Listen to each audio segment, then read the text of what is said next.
Punctuation marks के सही इस्तेमाल का पता न होने की वजह से आपके सेंटेंस की कम्प्लीटली मीनिंग चेंज हो सकती है, लिहाजा आपको पंक्चुएशन मार्क्स के इस्तेमाल का पता होना ज़रूरी है।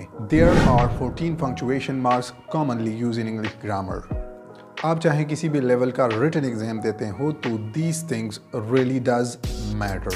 आप लोगों को ये पता होना लाजमी है। इस लेक्चर में हम 3 पंक्चुएशन मार्क्स की यूजेस के बारे में पढ़ेंगे और उस पर एग्जाम्पल्स करेंगे।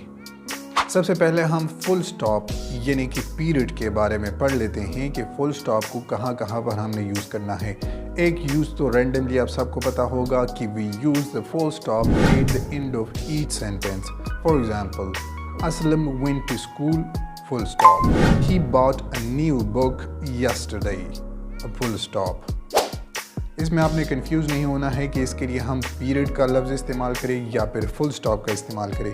ब्रिटिश लोग इसके लिए फुल स्टॉप यूज़ करते हैं और जो अमेरिकन है, नेटिव अमेरिकन, वो इसके लिए पीरियड का वर्ड इस्तेमाल करें। दूसरा यूज़ फुल स्टॉप यानी कि पीरियड का ये है कि ये हमारे पास एब्रीवेशन के मिड में हम इस्तेमाल करते हैं। For example, December 12, 1999, mister Smith, MA English, Dr.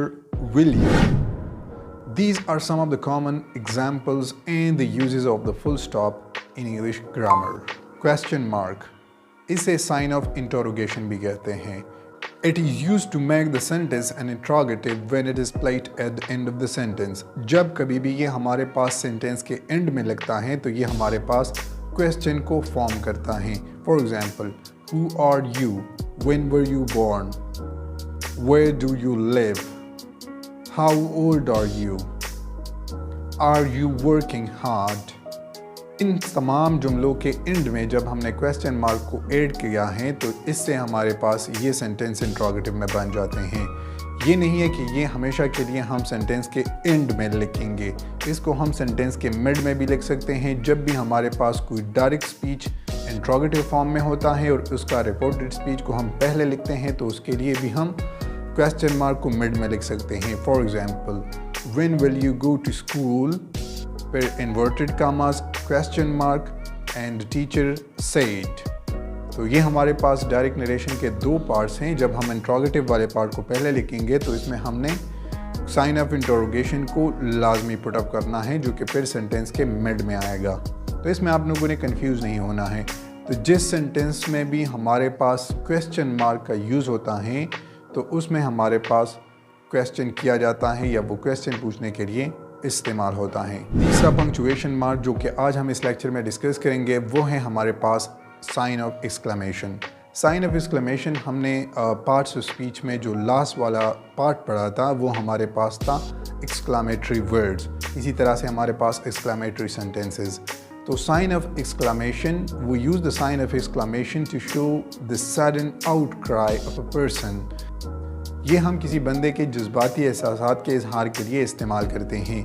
ये उल्टा आई होता है जिसको हम जब किसी एक्सक्लेमेटरी वर्ड के साथ लगाते हैं तो उससे हमारे पास पूरा का पूरा सेंटेंस या फिर एक स्पेसिफिक वर्ड एक्सक्लेमेटरी वर्ड कहलाता है। फॉर एग्जाम्पल, हुर्रा, फिर हमारे पास sign of exclamation, we won the match. Alas! Exclamation mark, I lost my watch. These are some of the common examples of the exclamation mark. ताहम आप लोगों ने जहन में ये चीज़ भी याद रखनी है कि आप लोग इसे एम्फसाइज़ के लिए भी इस्तेमाल कर सकते हैं। जब आपने किसी काम के करने की ताकीद के बारे में बात करनी हो तो आप लोग साइन ऑफ एक्सक्लेमेशन का यूज़ कर सकते हैं। For example, you have to do this in time.